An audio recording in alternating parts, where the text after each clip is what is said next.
Assalamualaikum warahmatullahi wabarakatuh.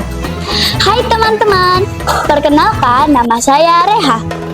Pada sesi bilas kali ini, saya akan menceritakan Al-Biruni, ahli dan penemu di berbagai bidang ilmu. Ia lahir di pinggiran daerah Kars, Khawarij yang terletak di Asia Tengah.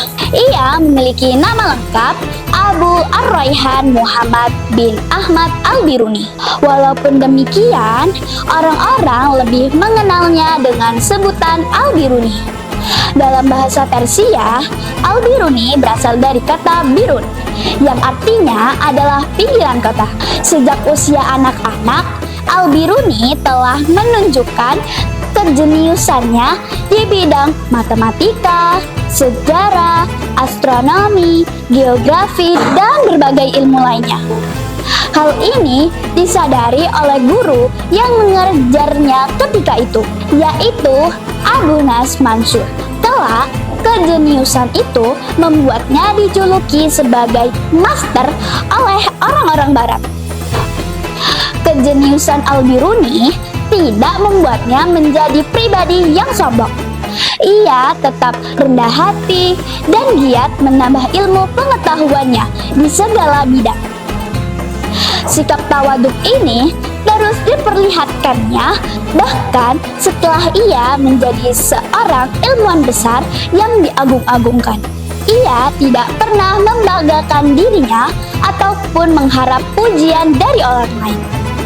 Al-Biruni sama sekali tidak memiliki keinginan untuk menjadikan dirinya orang terkenal, meskipun memiliki hubungan yang dekat dengan raja-raja pada masa itu. Baginya, tugas penting seorang ilmuwan adalah melakukan penelitian dengan benar, bukan untuk mencari ketenaran ataupun mengeruk keuntungan. Pada usia 20 tahun, Al-Biruni pergi merantau ke negeri Jurjan. Di sana, ia bekerja pada Pangeran Syamsul Ma'ali dan tinggal di istana. Di istana itulah ia bertemu dengan para ilmuwan besar dan menggali lebih banyak ilmu dari mereka. Selama bekerja di istana, ia menulis banyak buku tentang ilmu-ilmu dan hasil penelitian yang telah dilakukannya. Setelah 10 tahun bekerja, ia pun memutuskan kembali ke kampung halamannya di Khawarij. Kejeniusan Al-Biruni dalam berbagai ilmu pengetahuan kemudian membuatnya diangkat menjadi penasehat khusus oleh penguasa di negaranya. Ia pun tinggal di istana Abu Al-Abbas dan melakukan banyak penelitian di sana. Namun, kehidupan berubah ketika Sultan Mahmud dari Ghaznah menggulingkan dan mengambil alih kekuasaan Abu Al-Abbas. Sultan Mahmud menahan para pengikut Abu Al-Abbas, termasuk para ilmuwan yang bekerja kepadanya. Di antaranya adalah Al-Biruni,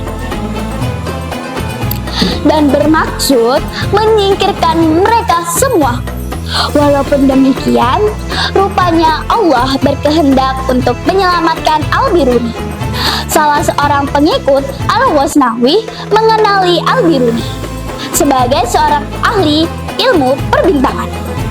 Hal itu membuat Al-Ghaznawi mengampuninya dan mempekerjakannya di istana. Pada masa hidupnya, Al-Biruni pernah tinggal dan menetap selama lebih kurang 40 tahun di India. Hal pertama yang dilakukan Al-Biruni adalah belajar bahasa India.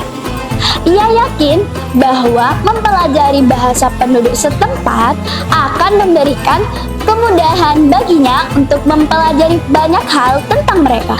Al-Biruni kemudian melakukan pengamatan tentang adat dan kebudayaan masyarakat India beserta agama dan ilmu yang berkembang di sana. Hasil pengamatan itu kemudian ia tulis menjadi buku sejarah tentang India. Berdasarkan pengetahuan dari pengalaman yang diperolehnya selama tinggal di sana, Hingga saat ini, buku yang ditulis dalam bahasa India oleh Al-Biruni itu masih dijadikan rujukan di India. Selain ahli di berbagai bidang ilmu pengetahuan, Al-Biruni juga menguasai banyak bahasa. Kemampuan ini memudahkannya untuk mempelajari berbagai ilmu serta menuliskan ke dalam buku-buku karyanya.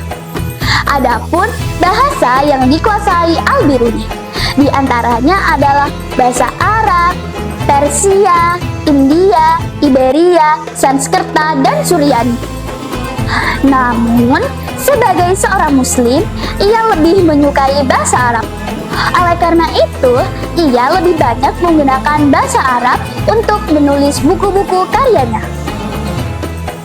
Kejeniusan Al-Biruni di berbagai bidang ilmu pengetahuan membuatnya mampu melakukan penelitian ilmiah dan menghasilkan banyak penemuan dengan kebenaran dan ketepatan yang tidak diragukan. Penemuan dari hasil penelitian Al-Biruni diantaranya berasal dari bidang matematika, fisika, astronomi, geografi, biologi, farmasi, kedokteran, geologi, pertambangan, dan lain-lain. Lantas, apa saja penemuan yang berhasil didapatkan oleh Al-Biruni? Salah satu penemuan Al-Biruni yang sangat terkenal adalah rumus-rumus trigonometri yang ia gunakan untuk menghitung lingkaran dan diameter bumi. Dengan hasil yang sangat tepat, hasil penghitungan menggunakan rumus yang kemudian dikenal dengan rumus Al-Biruni, ini ternyata berhasil membuktikan bahwa bumi berbentuk bulat. Hebat! Selain itu, Al-Biruni juga berhasil menemukan bahwa pergerakan cahaya lebih cepat dibandingkan dengan suara. Al-Biruni juga berhasil mengetahui alasan mengapa air yang menguap dan mata air bisa naik ke atas dengan menggunakan rumus hidrostatis. Tidak hanya itu, Al-Biruni juga berhasil menemukan adanya peristiwa kembar siam yang terjadi pada hewan. Mengetahui kehidupan masa lalu melalui sisa-sisa fosil yang diperoleh dengan cara melakukan penggalian. Dan masih banyak penemuan besar yang ditemukan oleh Al-Biruni. Berbagai penemuan Al-Biruni tersebut memiliki peranan yang sangat besar bagi perkembangan ilmu pengetahuan, serta diakui kebenarannya oleh ilmuwan hingga sekarang. Sekian cerita pada sesi bilas kali ini. Semoga kalian bisa mengambil hikmah dari cerita ini. Wassalamualaikum warahmatullahi wabarakatuh.